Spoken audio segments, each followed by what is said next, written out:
Welcome back everyone. In today's quick tips video we are going to discuss the different paper sizes that can be used in your paper tray. The SG500 and SG1000 printers can support a wide array of paper sizes. At the smallest range of sizes, your paper tray can support paper widths as small as 2.17 inches and lengths as short as 5 inches. From there you can extend up to larger sizes of paper depending on your needs.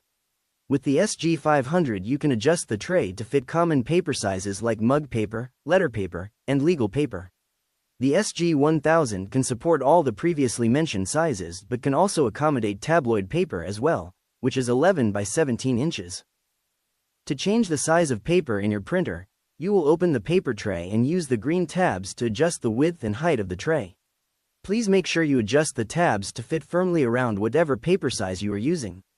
There are also marks indicating the dimensions of common paper sizes listed within the tray for convenient reference. For those of you working with an option tray, please keep in mind that the positioning of an option tray does change the paper size options just a bit. The smallest paper width supported by an option tray is 4.13 inches.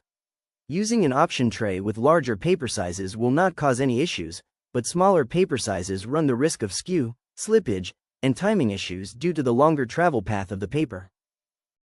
To avoid any issues with your paper feed, we recommend printing smaller paper sizes through your main paper tray.